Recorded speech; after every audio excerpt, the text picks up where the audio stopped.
We've been doing a lot of talking about the Kounotori 3.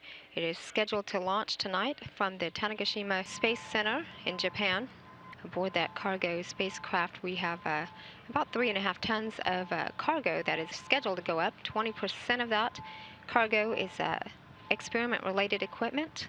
And so here to talk with us today, we have Pete Hasbrook. He's the Associate Program Scientist.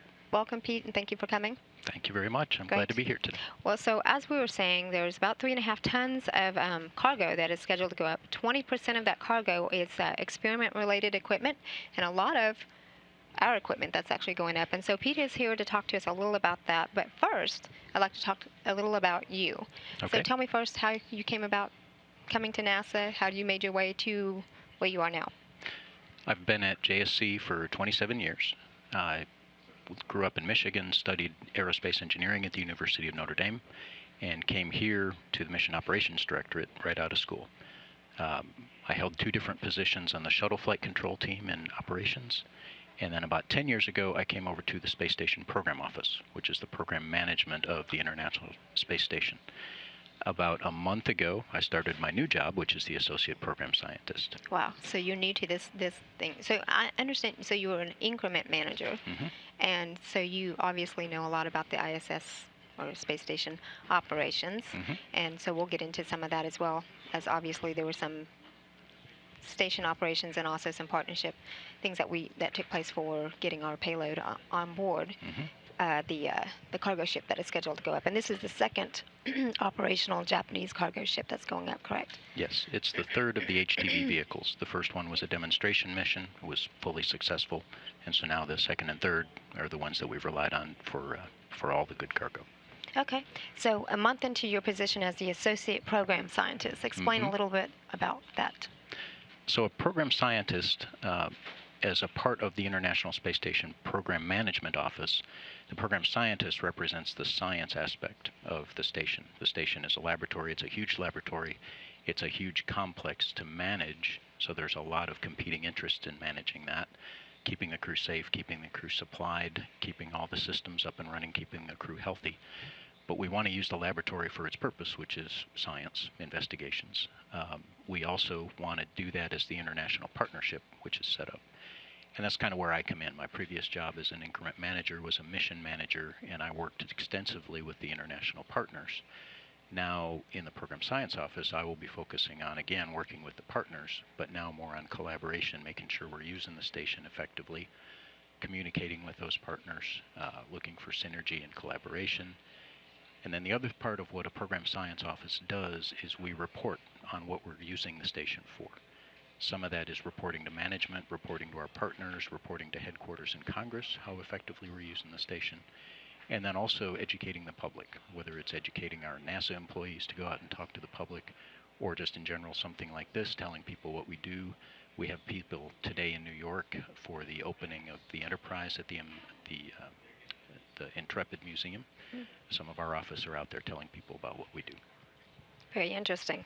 So now I want to talk about some of the things that are going up, because we do have a lot of really interesting things, and I'm really glad to hear that you referred to the space station as a laboratory, because I think sometimes we forget that it's not just an orbital home flying in space that is there that we're sending people up just to maintain. There is a reason that we are there, and that is for the science that we are able to bring up. And so obviously, like I said, there's about 20% of that 3.5 tons of cargo that is being launched to this space station. That launch, again, is going to be 9:06 p.m. tonight. We'll also have coverage of the launch at 8:15 p.m.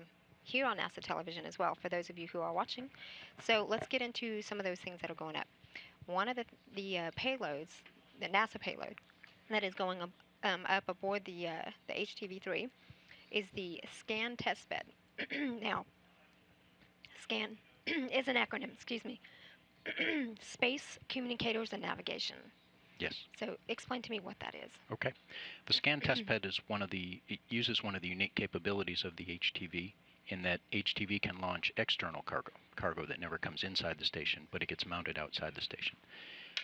In this case, the SCAN testbed is demonstrating advanced radio technology.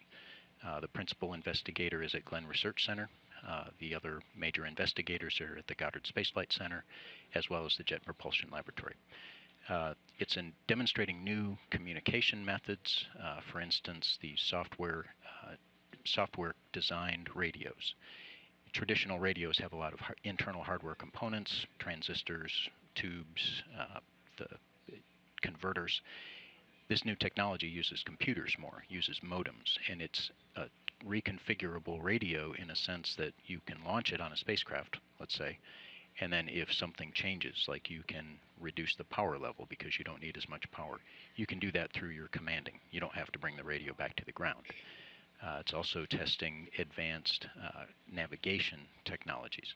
And the scan testbed is going to be removed by the robotic arms on the station, and it will be transferred up to an external location on the station. So it can see satellites, communicates in several different wavelengths. Okay. Okay, great. Well, so I think one of the benefits you mentioned was the fact that, so basically we can fly that piece of hardware there, but then we don't have to keep bringing it back and forth. And so essentially it's just a software swap out, correct? It's using new hardware. It's demonstrating how that hardware can be commanded from the ground, change the software inside that hardware. Another advantage of using the station, you could launch this hardware on pretty much any satellite that's going around the Earth and test it. But the station is there. It's a national laboratory, so it's an opportunity for us to take equipment to our laboratory and demonstrate it. Okay, very good. Interesting. So let's move on to another one I found very interesting. And there's a long list of things that are going up there, so we're really only just touching base on a few items. But one of those things is the aquatics habitat. Now, this I just find very interesting because we're talking about fish in space. I do too, yes. The aquatic habitat is going to go into the Japanese experiment module. It is the aquarium system that will let the Japanese scientists study fish. There are no fish in this aquarium yet, but it's setting the systems up. It's a complicated system. If you think of an aquarium, it's got pumps and filters, and through the filters it puts oxygen back in the water for the fish. The neat thing to me was imagine an airlock to get outside the station. Well, some way you need to get the fish in microgravity. So there's basically a water lock where eventually the fish will come up in some kind of a container, and you have to transfer them into the aquarium without letting the water get loose. The fish that they're going to study are the Medaka fish. Here in the U.S., our researchers use mice because we understand mice, we understand them as a model of the human body. So we understand if a mouse reacts in a certain way to a drug or a disease, how that might apply to the human body. The Japanese have a history of studying fish, and the Medaka fish is a model for them of the human body. So in a sense, they've got so much history on the ground. If you fly the fish and study it in microgravity, you understand the history of how it reacts on the ground, so you can apply that to what you're seeing in microgravity. That makes sense, and it's really, really kind of exciting to think about fish in space and an aquarium. Can you describe for me about the size of this aquarium, what the aquarius habitat? The facility itself is probably about 1 meter wide. It's going to go in a half rack in the gem. The fish will be inside a much smaller container in that rack. It's about 7 centimeters by 7 centimeters by maybe 15. That's how big the aquarium is. The fish themselves are fairly small, so they fit in there. The aquarium not only has the life support systems for the fish, as I said, it's also got cameras that can monitor the fish as they're progressing, see how they're doing. Okay, and then what type of fish are we talking about? Freshwater, saltwater? I believe they're freshwater fish. Okay. Don't quote me too much on that. I'm going to quote you. You're on TV. Yeah, I know. Okay, so another major science aspect that we work on continuously is Earth observations for a number of reasons. And so we've been doing that for, just in the crew Earth observations for many, many years. And so obviously, and there's obviously really great advantages of the vantage point of the space station, not only from where it flies, but the fact that it flies all around the world at many, many times in even one given day, and literally can cross every part of the Earth. So I understand we have a new camera, and this is called the iServe. This is an Earth observing camera that's going to be brought up, and this is a remote controlled. And so if you can explain to me how it is remote controlled. Okay. The iServe camera is a new design. It's the result of a cooperation of NASA, and USAID, the Agency for International Development, I believe it is. The idea is that we want to use satellite and spacecraft technology to the data that comes from those, pictures of the Earth, rainfall, and get that out to governments. And in this case, one of the major users is the Surveyor Network in what they call Mesoamerica, so Central America and the Caribbean. Countries that don't have access a lot of times to space-based data, but are affected quite a bit, whether it's earthquakes or rain or flooding or hurricanes. And the idea here is let's use the station's capability and our imagery to get that out to these governments so they can see what's going on in their countries and their countryside and make decisions about how to respond to disasters or potential disasters. The station has a great window in the laboratory. It's an optical quality large window, and we're going to use it with this new camera. This camera is really a digital camera looking down the barrel of a bigger telescope, about an 8-inch telescope. This telescope is on gimbals, so the ground can command it to one side or the other of the ground track. The program will know when we're going over various parts of the Earth, and if there's something that the ground wants to see, they can set it up to take pictures of specifically the area and then share that. Okay, and so it would only require, as far as crew time, just to activate it, or is it all automatic? Basically, to initially set it up, set it within the window, set up the computers. It's controlled by a laptop computer, so it's a very small footprint. Once the crew sets it up, the ground will be able to monitor it. The ground will be able to predict it. The ground will be able to command it to change and take the pictures and downlink the pictures. That's very efficient. Mm-hmm. So, and again, those photographs that are taken of the Earth are not only beautiful to look at, but they actually do serve a purpose for, some research that we are doing here to help understand. And obviously, in those development countries where they don't have the capability of being able to study those, and especially that they are hit with things like hurricanes and tsunamis and, wildfires and that sort of thing. Not only from a disaster standpoint, but also from an environmental changes part, correct? Yes, yes.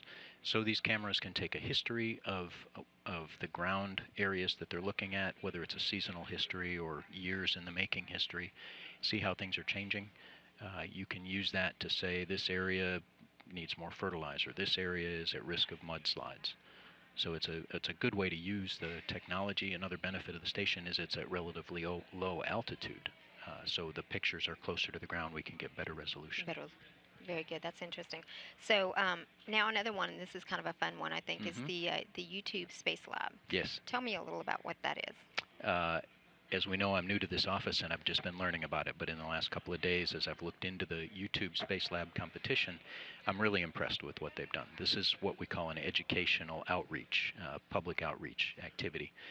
It was sponsored through YouTube and public sponsors, and the target is kids in, let's say, middle school, high school. There were two age ranges, 14 to 16 and 16 to 18. And it was to get into this competition, the idea was pick something in physics or in biology and propose an experiment to be done on the International Space Station.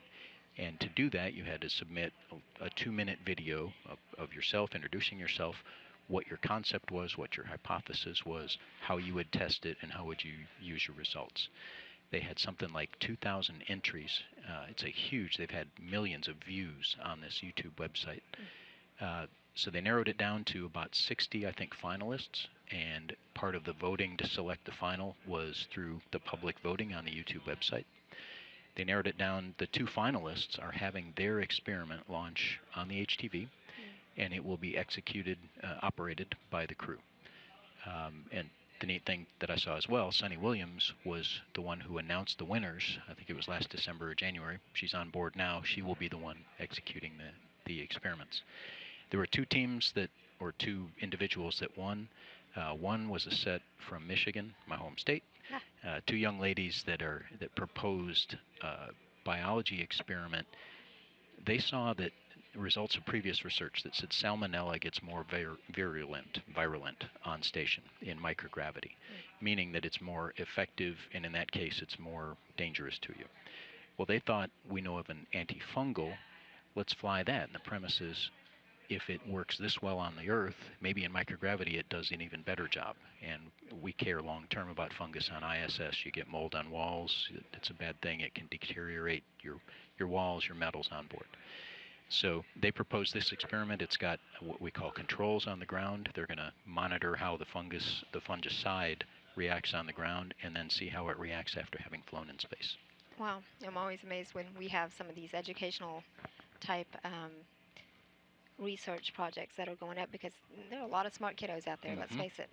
And it's really neat that we're able to send that up there. And, you know, it's in the end, what we learn from that in turn helps us as well. I think we may have the website here, but if you go search on YouTube, we do. It's at that website again. Is at www.youtube.com/spacelab. So you can go and look at all the videos that they have there and the contest. And I know there are a couple of Q&A, scientific Q&A videos there as well. So have a visit and check that out. And now I want to talk about, so like I said, we have a huge list of things that are going up, and that's, I mean, really good, because again, like you said, space station is a lab, and that is what it is.